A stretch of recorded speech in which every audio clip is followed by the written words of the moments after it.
Hello and welcome to the Weekly Defence Podcast, the show about defence procurement and military technology, brought to you in partnership with our sponsor Viasat. I'm your host Richard Thomas, Senior Editor Naval, and in this episode we talk with Shephard's Defence Insight team for a close-up on European fighter programmes. And in an interview with Lockheed Martin UK, we learn more about the myriad projects and programmes the company has invested in. But before we dive into all of that, it's time for some of the stories from this week. 4 companies have been selected to design a prototype Skyborg autonomous UAV for the US Air Force by July 2026. Boeing, General Atomics, Kratos and Northrop Grumman will also compete for future delivery orders worth up to $400 million. Key requirements of Skyborg include affordability in order to withstand combat losses, but it must also be capable of operating alongside manned aircraft in a wingman role.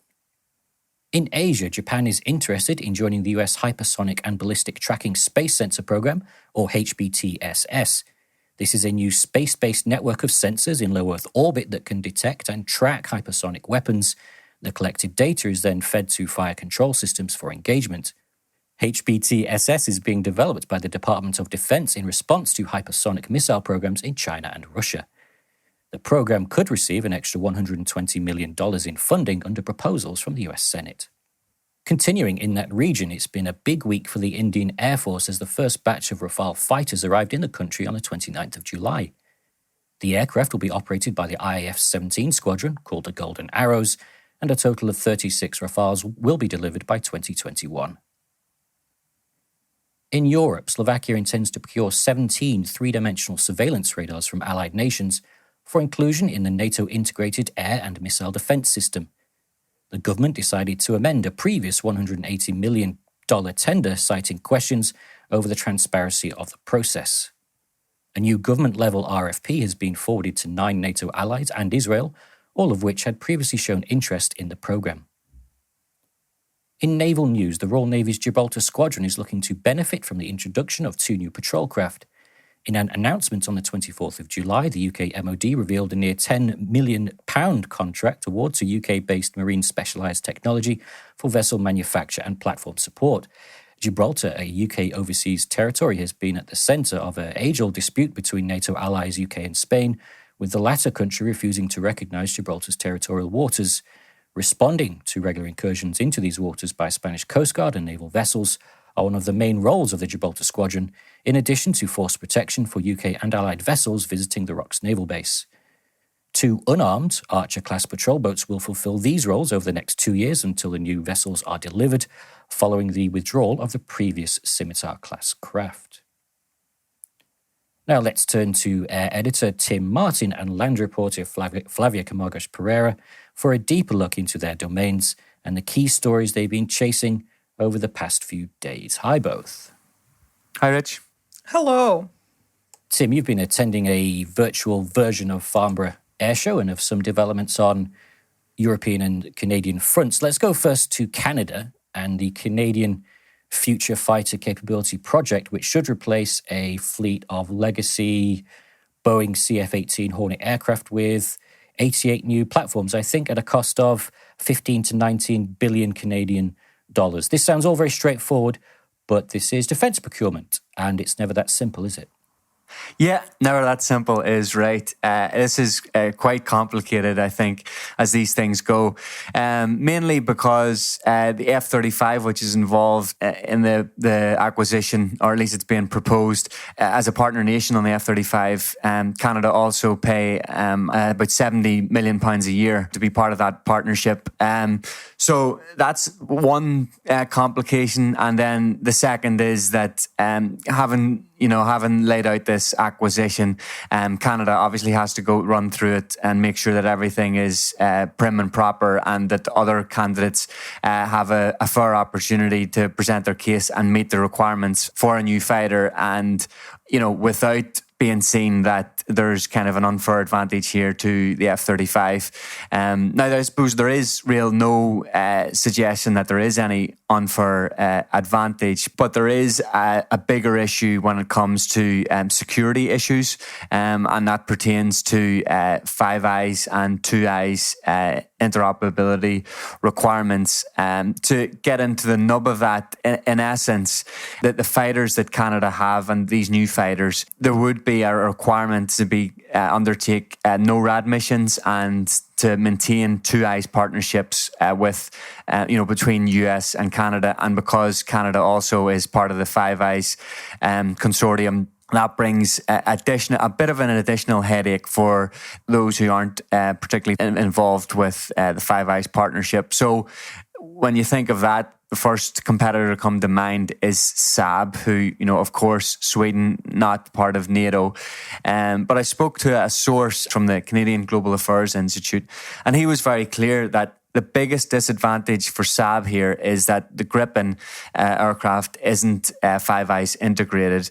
So in that respect, at an engineering level, they would have to do quite a bit of work to convince decision makers that if they were to side with the Gripen E, that it would be of benefit to them. But also one other really interesting point that he flagged up was the fact that because the F-35 proposal is being offered by the US government on behalf of the Joint Strike Consortium, the F-35 is at a 10-point disadvantage in terms of how the competition is structured. You must be able to show that you can guarantee economic offsets, as he said it, as he put it, from the offer that you're making. And so Saab are legitimately able to make that case. Also Boeing with Super Hornet, but not the F-35, but because by virtue of it being a consortium, it cannot put a case forward and say that they can guarantee, there's economic benefit here for Canada.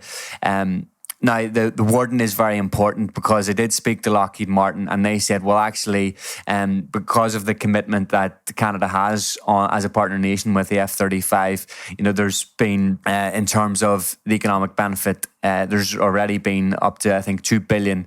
Canada domestically has benefited as much as 2 billion, I think the figure was. Just read that any future contract award, they wouldn't be able to guarantee it, is the language that the source was telling me about, and all I suppose is very interesting. So, you could say, well, Saab look to be at a disadvantage because they don't have the Five Eyes integration. Then you could say, well, the F-35 is at a disadvantage because it can't guarantee the economic work, or at least they can't put an offer that says that, and they are competitively within the terms of the competition. Certainly, they're at a disadvantage. That kind of, I know that's kind of, I've rambled on a little bit, but that's kind of the nub and the difficulties that go alongside this competition. And don't forget that the F-35 offer has been on the table to Canada for the better part of 10 years, if not longer.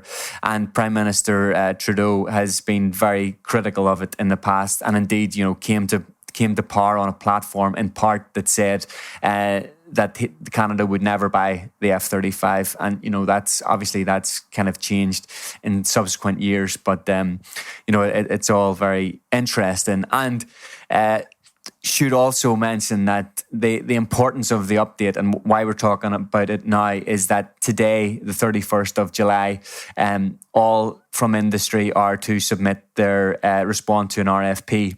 So basically, it's a key milestone here for Canada. Yeah, I was actually going to ask you whether you think the other competitors might be fighting an uphill battle to get the contract against the F-35, I should say. But what you said, what you've outlined, is that all the options appear to have plus points, but also cons, whether it's offset or access or integration to Five Eyes. That's an interesting analysis. Sticking with the F-35, it's pushing into Europe, isn't it?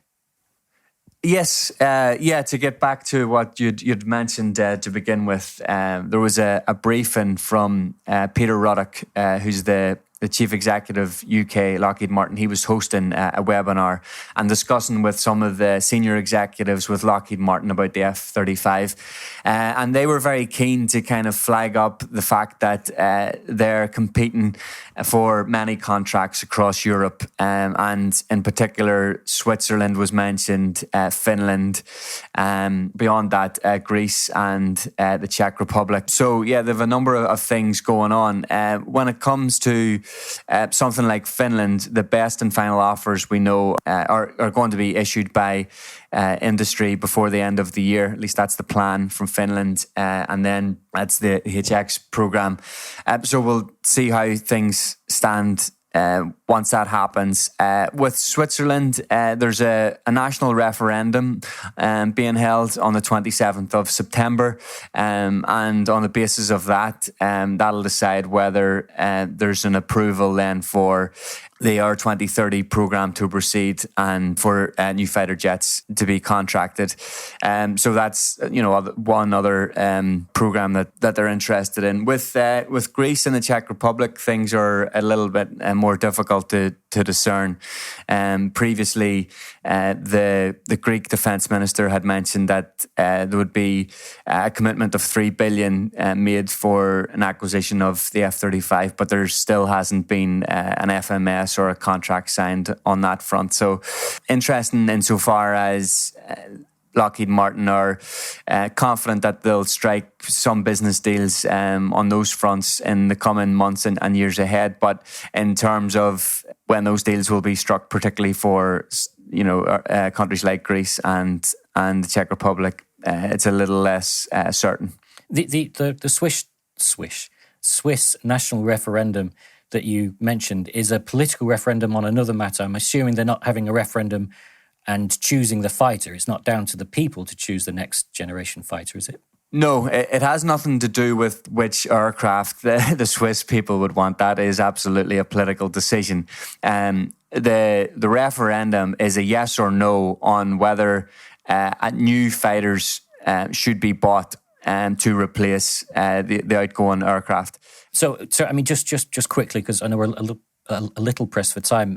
It looks like then that Lockheed Martin's going to get a fifth generation monopoly in Europe, isn't it? I mean, it's obviously very good for the armed forces, for the air forces of European countries. But do you think, briefly, it could be detrimental to indigenous military aviation manufacturing and design capability? That's, I suppose, the £10 million question. I think it's difficult to argue against that, but at the same time, you speak to the other manufacturers, and while they make a good case for the capabilities of the aircraft, it doesn't seem that there's another option, because it's either a fifth generation F-35 or a 4.5 generation something else. So you have to choose whether you want capability at a high cost or less capability at a more affordable price. Yeah, exactly. And the bigger problem is that the more contracts that are awarded to the F-35, then the more that convinces others that there's only one show in town, effectively. I think that's difficulty. But also, just when you take the Canadian example, there's very genuine difficulties for manufacturers from Europe. And sad, because if you aren't integrated with Five Eyes, I know it's just one specific example, but then decision makers have a real problem, because if the aircraft that you're proposing isn't able to on demand share intelligence data with your main allies, how on earth can you expect them to side with you and perhaps to take them at your word that you have some alternative method here? Yeah, indeed. Thanks, Tim. Good stuff.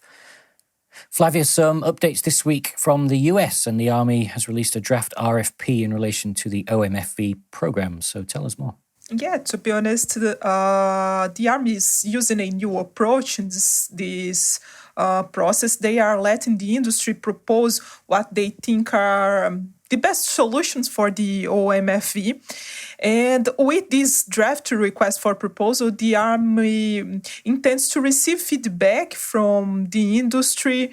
They want to use this information to shape a final RFP and also to shape a competitive tender as well.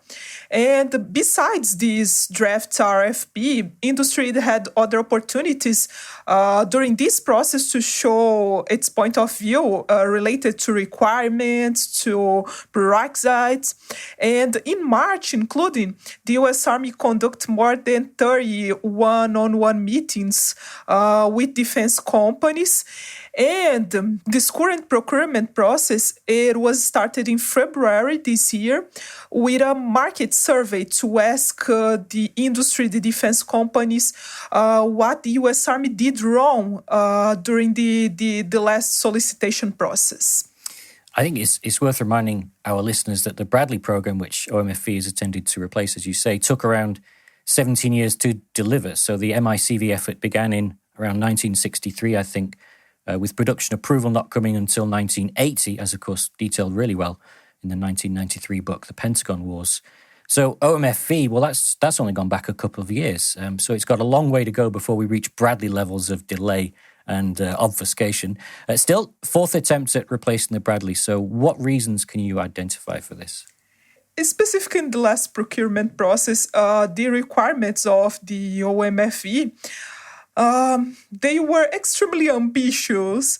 The Army over-specified some requirements like gun elevation angle, and it was pretty hard for industry to fit a platform in these requirements. And the requirements of this new competition, they are much more flexible. They are much more open, and maybe it will help the Army to find the platform that the Army is looking for.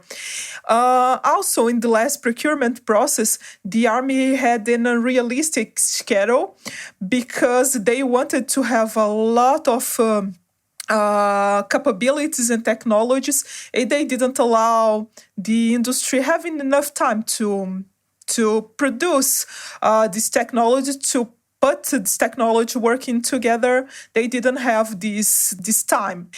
Also, in the previous process, only U.S. suppliers could take part. So this new tender now, it's opened the possibility to international manufacturers to join the competition, and I think probably it will bring new technologies and new possibilities to the Army, and maybe it will help the Army to find what they are looking for. And this another problem in this process is in the last process, it was hard for the Army to find what they were looking for, including the service terminated the previous process after attracting only a single competitor. It was General Dynamic Land Systems, and they offered an entirely new platform to the Army, but it didn't fit.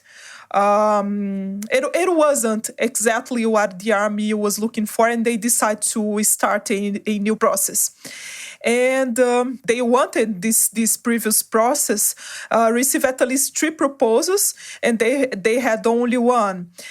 This project, it drew in interest initially from BAE system with the CV9 and from Raytheon Rheinmetall team with the KF-41 Lynx. However, during this previous process, BAE system decided not to compete, and Raytheon Rheinmetall was unable to meet the deadline to deliver their platform.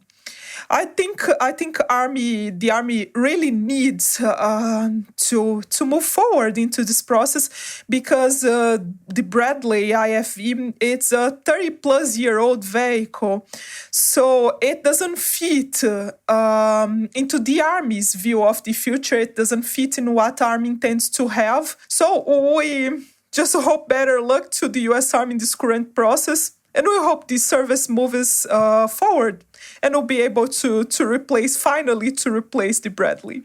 Overspecification was one of the key factors in the Bradley delay, so I was wondering whether the US Army has learnt its lesson from that, and maybe not.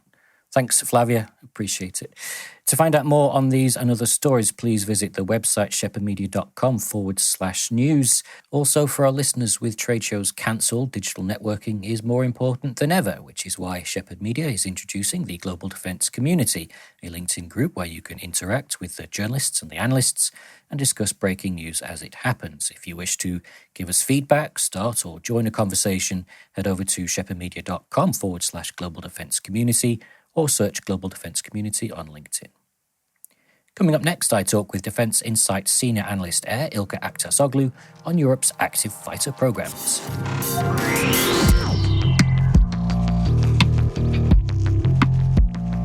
Viasat helps warfighters operating at the tactical edge stay safe and successful in their missions by providing resilient communications in contested and congested environments.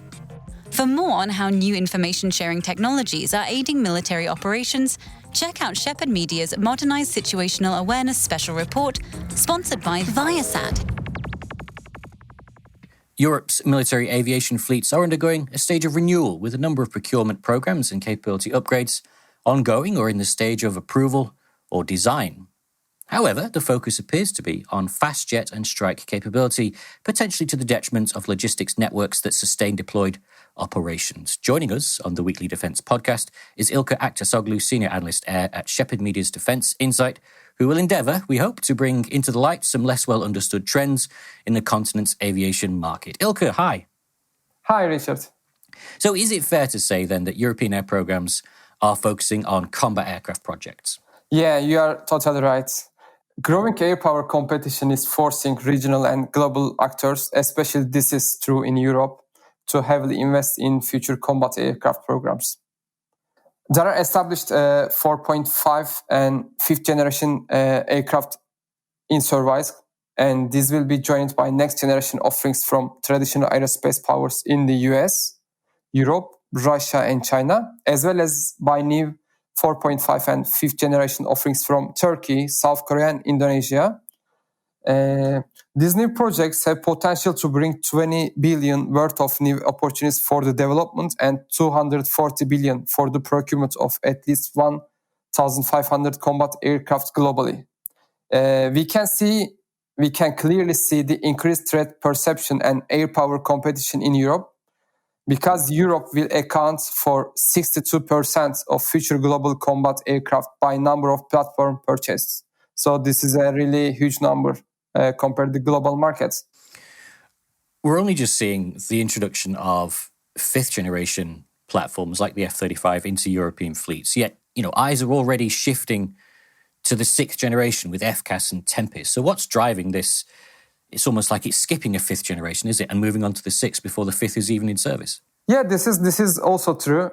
Some countries they decide to go further to develop the 6th generation because they thought it will take too much time to invest in the 5th generation, and all other competitors, like all other countries, will have better technologies. So if they will try to focus on the 5th generation, they will not be in the game. So yeah, they just decide to develop 6th generation. So these are like FCAS program, including Germany, France, and Spain, and also on the other side, UK and Italy is doing the same thing on the Tempest. Yeah, we just had some latest developments with the Tempest welcoming a range of new companies into its program. You've got things like companies like Martin Baker, Kinetic, and Thales.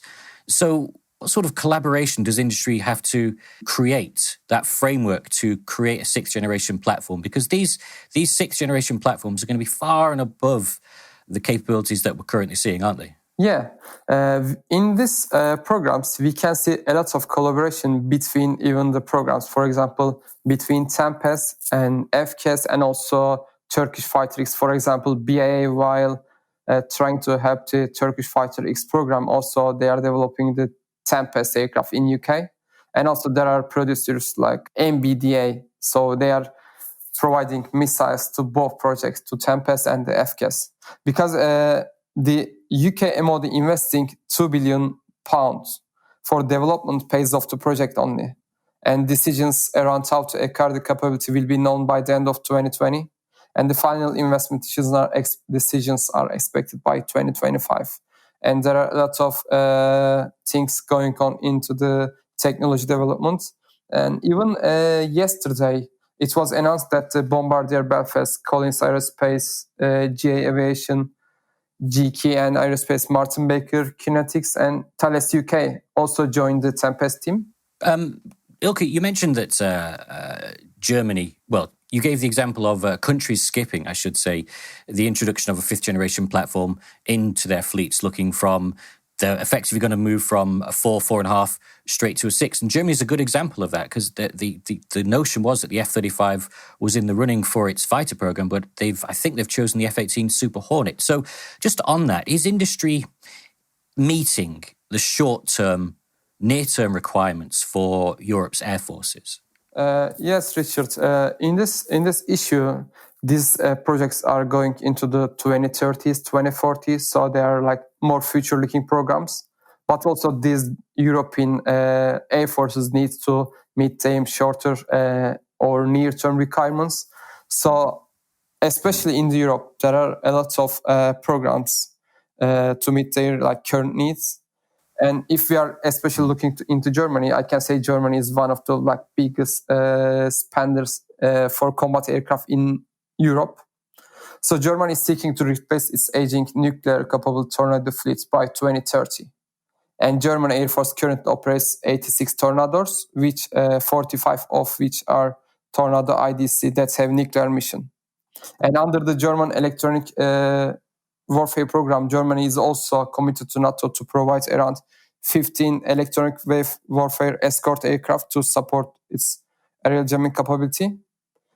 And also, as we know from the latest media reports, German Der Spiegel announced that Berlin decided to procure 15 EA-16G Growlers, and the other candidate platform is Eurofighter Typhoon ECR concept, which is expected to be in initial operation by 26. But in April 2020, Germany was being reported to procure a mixed fleet of 30 FA-16 fighters and 15 EA-16G. This was selected for the German requirements. Where do platforms then, like Saab's Gripen E, fit into the market? Domestically, obviously, that aircraft has had a great deal of success, but less so from my perception when it comes to selling into other European requirements. What's your take on that? Yeah, especially when we are looking to the Gripen E, because now I can tell you clearly, because we have a new Defense Insight forecast program. So when I'm looking into this database, we have 13 linked programs to Gripen E fighter. So this means 13 global programs are attached to Gripen E. So when we are focusing on the Europe, there are 3 programs. And of course, 2 of them are still in the process. And one was just dropped, Gripen E, from the program. So I can just quickly mention about them. The first one is the Finland's HX program. Finnish Air Force plans to replace its fleet of FA-16 Hornets between 2025 and 2029, and has launched a program called HX Fighter for the procurement of 16 multi-role fighters. And the government has received proposals from 4 countries, including France, Sweden, UK, and US, for various type aircraft, including Gripen E. Finnish government defense support project cost of the program as 7 to 10 billion euro. However, according to the recent media reports, they are planning to spend for the procurement only $10 billion, and another 700 million they will use for the procurement related and training programs. So there are 46 aircraft opportunity for Gripen E on the Finland side. And if we move to the Austria is looking for 18 multi-role fighters. So this will be 15 single seat and 3 twin-seat aircraft. They will replace their Typhoon Tranche 1 Block 5 fleet in service. There is no official announcement about the candidate platforms. However, the single-type supersonic fighter will be the final aim of this procurement. So we are thinking as the Gripen E or F-16 Viper as the two candidate platforms for 16 Australian requirements. And the other one, which I mentioned at the beginning, was the Swissair 2030 program. Actually, in this one, Gripen E was not successful because when the program was processing, they announced that they are only counting the aircraft which are already in service in 2019. So at that time, Gripen E was still taking flight tests. It's interesting that Saab, sometimes when they're pitching the Gripen E or even the CD versions and variants, Saab obviously has other aviation platforms in its portfolio. They have airborne early warning systems. So is it the case that sometimes Saab might offer to a potential requirement both its fast jet capability but also its airborne early warning capability, and you get not a 2-for-1, but you get a commonality in sort of concept and design that might be tempting for potential customers? Actually, this is the case for many manufacturers. If they are going into a country with their offerings and they want to provide a commonality with their other platforms, as you mentioned, that like early warning aircraft or tanker aircraft, etc. But in my opinion, Saab is more moving into the direction to collaborate in the Tempest program, because they also just announced that they will be trying to join and provide technology developments into the UK's Tempest.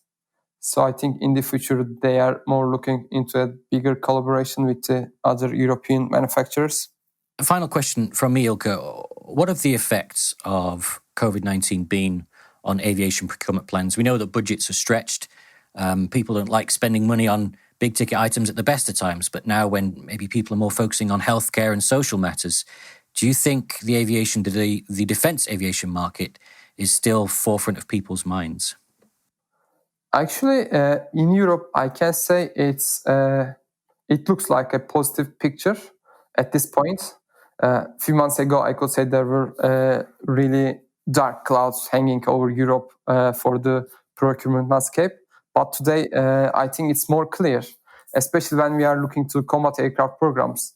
FCAS is the biggest global program by number of aircrafts in the world. So when we are looking to the countries, Spain, France, and Germany, they are quite optimistic, and even they are supporting to the defense aerospace domain. So I can say that while the FCAS program remains at a very early stage, it's still possible that economic stimulus packages aimed at countering the impact of COVID-19 may accelerate actually this progress. So their original date was 2040, but this can come forward.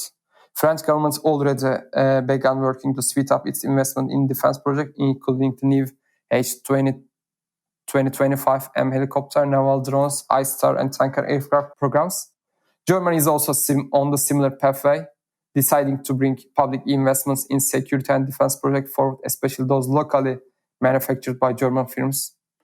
And with Airbus in particular heavily exposed to the badly hit civilian aviation sector, extra funding for military projects may help counter some of the economic damage. If this proves to be the case, next-generation combat aircraft programs such as FCAS might be accelerated into service much earlier than its plans initially entry date of 2040. It's very rare that I get a chance to ask that question and get a positive response to it. So many thanks for that, Ilke. On that note, we'll have to leave it there. Thanks again to Ilke Aktasoglu, Senior Analyst Air at Shephard Media's Defence Insight. Ilke, looking forward to having you back on soon. Thank you, Richard.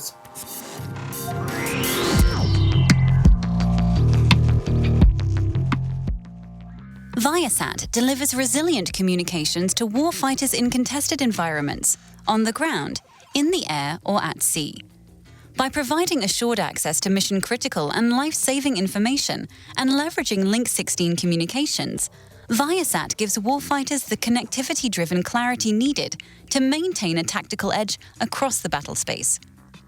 Drawing upon a more than 25-year tactical data links legacy, Viasat anticipates the challenges of the next generation of warfighters and continues to deliver game-changing, industry-first innovations.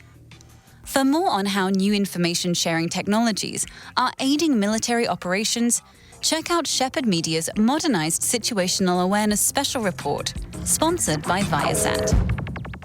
I'm thrilled to say I'm joined on the line by Peter Ruddock, Chief Executive of Lockheed Martin UK, to discuss major projects and programmes the company is invested in. It's a real pleasure, Tim, as always. I'm always delighted to have an opportunity to chat to folks like yourself. Yeah, and you're making a second appearance on the podcast after speaking to us about NATO's 70th birthday. I'm not sure what you've done wrong to deserve such a fate, but we're absolutely thrilled to have you on again. No, it's been it has been challenging, but I'm incredibly fortunate to have a team of the highest quality. And of course, like most people, the spread of the pandemic has led to a tragic loss of life around the world. It's caused severe disruption, but the team at Lockheed Martin have really risen to the challenge magnificently, not just looking after Lockheed Martin, but looking after our subcontractors, our families, and making sure that we support our customer to the best of our ability. It's gone really far better than I'd hoped, but we had done quite a lot of planning for this in the past, and that planning really has helped, particularly in terms of IT and having the connectivity to allow typically about 85% of our people working from home. Mm-hmm. And yes, Peter, and of course we're speaking about a company who have a huge footprint in the UK and work at such scale, and with over 500 suppliers on the F-35 program is just one example. But I just wanted to ask would you like to highlight how you've managed to maintain the supply chain at such trying time, and I suppose just lay out the concerns that have been raised from the supply chain and how you've managed to overcome them. Of course, Tim. At Lockheed Martin, we recognise, first of all, that this has required urgent action by government, business, communities, and indeed citizens, and that's been really very impressive. We've really been guided by three clear principles, priorities, if you like, during this. The first one, of course, is to protect the health and safety of men and women, and that's been done to an extraordinarily high standard, to look after the people at work, working at home, working with their families. We've also been focused on supporting our customer because their needs, be it national security, global communications or infrastructure, are key to our nation and to our allies for that matter. So we felt it was right to use our know-how, resources and leadership as a company to assist our communities and our country. It's true to say globally and here in the United Kingdom, we've accelerated cash payments to our suppliers to promote a healthy defence industrial base. And thus far, we've actually accelerated more than $1.1 billion with a focus very much on small businesses who are at risk due to COVID-19. Now, I have to say that most suppliers, and within this context, the preparation for a no-deal Brexit has been very helpful, because where there was a dependency that required on transportation of goods, many had stockpiled, and certainly we've taken it very seriously, and therefore the impact has not been significant to any one of our products or services here in the UK. Mm-hmm. It sounds like having to preempt this has been certainly very helpful, but also the health of the supply chain. Once you've transferred a lot of the payments up front, I guess the position from Lockheed Martin here would be that you can expect that will pay long-term dividends. Absolutely. I mean, one of the things that I would highlight is just the innovation that we see here in the United Kingdom. It's one of our key strengths.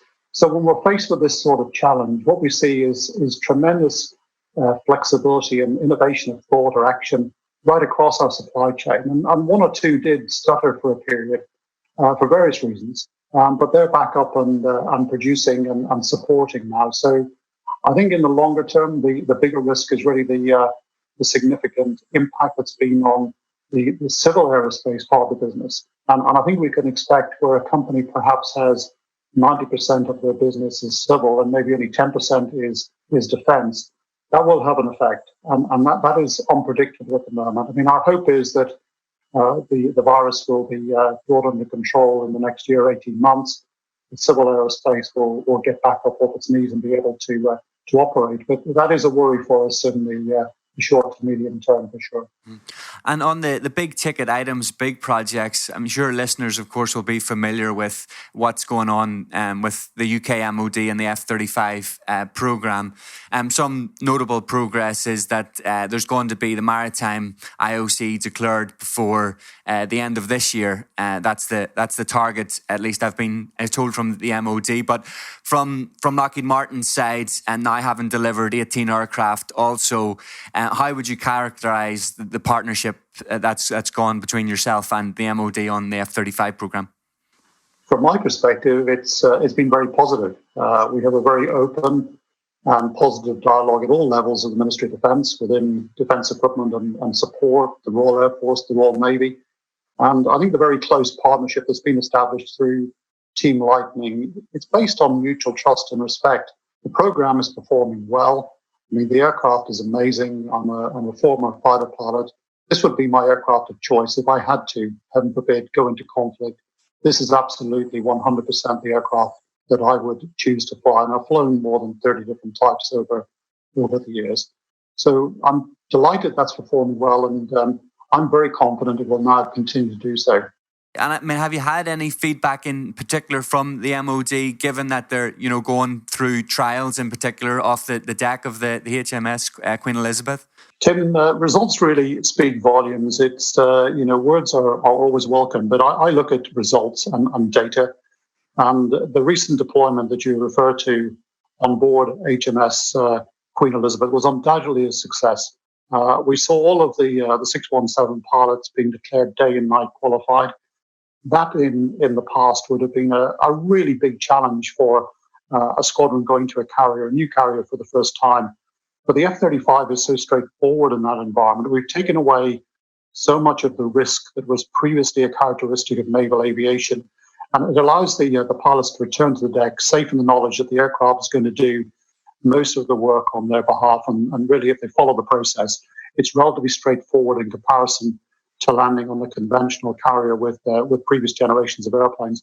So you'll have seen, and I'm sure you tracked it, that the tweets, the communications from the Royal Navy and others, the MOD, has been incredibly positive. And when I speak to the crews and ask them how it's been, they're universally positive and very upbeat about the integration of the carrier with the aircraft, but also the ease of use of the F-35 compared to previous types they've flown.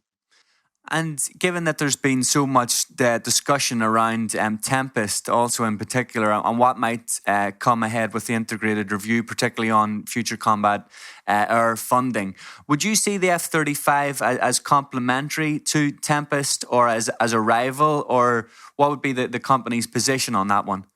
Well, I think the first thing to say is the F-35 is going to be in production for many years and in service with customer countries for at least 30 years, perhaps more after entering service. It won't stand still. This isn't a snapshot in time. The aircraft is already phenomenally capable, as I've said, but it's going to evolve over time. We're going to invest in it over time. As we know, the threat does not stand still, and neither must we. Being candid, Team Tempest at the moment remains a concept. It's not yet an approved program as such. Clearly, it's one with grand operation ambitions, and that's laudable. But frankly, based on our experience with F-35, and there was a tremendous amount of UK support for that program. We had a 25% share in the demonstration development phase of that.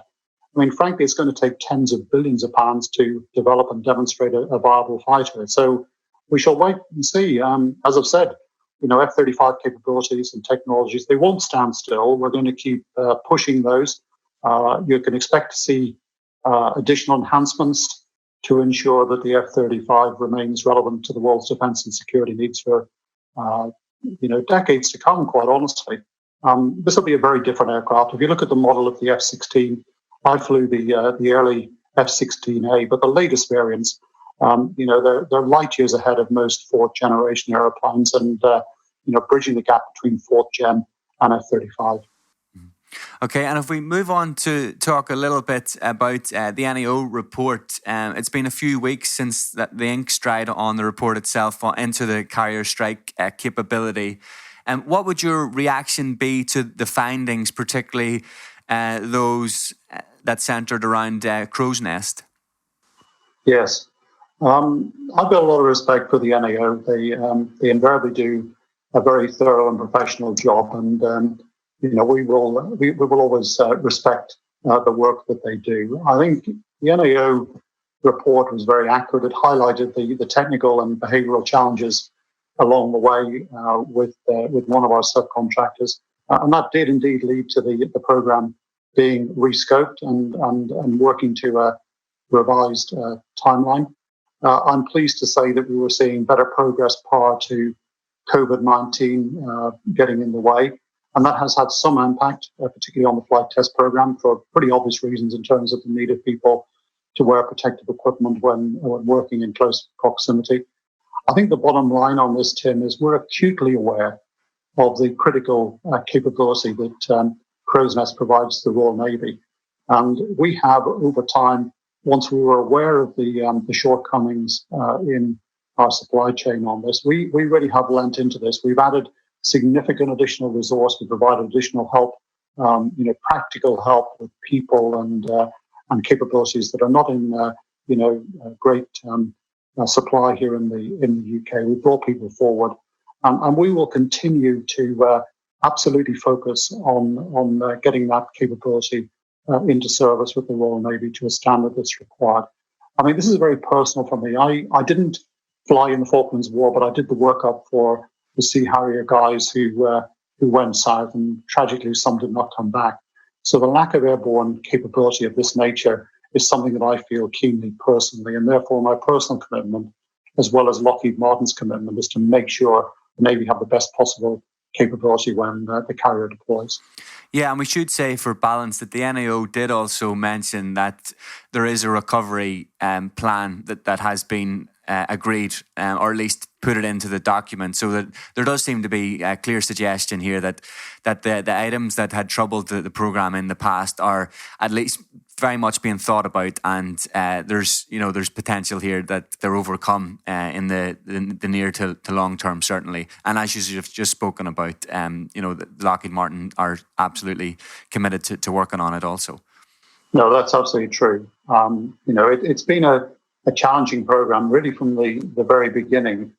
And I think one of the challenges you see is when you make an assumption that moving one capability that you understand and works well from one platform to another, it's often much more challenging than doing it afresh. Some of the skills that you might have had in the 70s and 80s atrophy. People who were very expert in writing code in one particular language, Ada in this particular case, are not current, and you run into problems that you perhaps didn't expect. It's often easier to start again, but there are good reasons why the program was set up the way it was. But I think we've now recognised the challenges that brought, and certainly Lockheed Martin have really lent in to make sure that we do everything possible. We're taking this incredibly seriously to deliver that capability. Okay, and just in light of the delay then, do you expect that the first operational deployment of the UK's carrier strike group will go ahead as planned in spring with Crow's Nest, or do you see difficulties on that front? What I'd say is any deployment of any operational capability is very much a matter for the government. So I should leave it to the government to make that decision, clearly. But what I will say is that we don't want to be an impediment should the government decide to deploy a carrier to any part of the world next year. We want to be ready, we want to be capable, we want to be on board and providing the service. So our commitment is to be there, and we're doing everything we can to make sure that capability is at the standard required and is available and ready with trained crews to deploy to provide the service that the ship needs. And if we move just slightly from the air side to the land domain, because I think it would be remiss not to mention the Warrior CSP programme, and news in April that the MOD are negotiating a sole source contract worth around 800 million with Lockheed Martin. Can you share the latest news about the programme and what you expect for it in the long term? Yeah, I'm very happy to do so. Again, we would admit in the early days that we were challenged to mobilise early on. There were some technical challenges at the beginning of the programme. It's a fixed price contract, and we've actually lost quite a significant amount of money, around about £100 million on that. But it does show our commitment to delivering that critical capability for the British Army. We want the British Army to have a world-class capability. The work has really progressed at pace, and during 2019 we've been doing a number of battlefield missions, working very well in a very partnered way with the British Army. We have our team working seamlessly now down at Bovington on the trials, the reliability growth trials. That's going incredibly well. There are always some minor niggles, but they really are. And frankly, I think my commitment would be that if the Army wanted to put that vehicle into service tomorrow, I would stand behind that and say that is a much better capability than the current Warrior. In terms of the contractual negotiations, yes, you're right.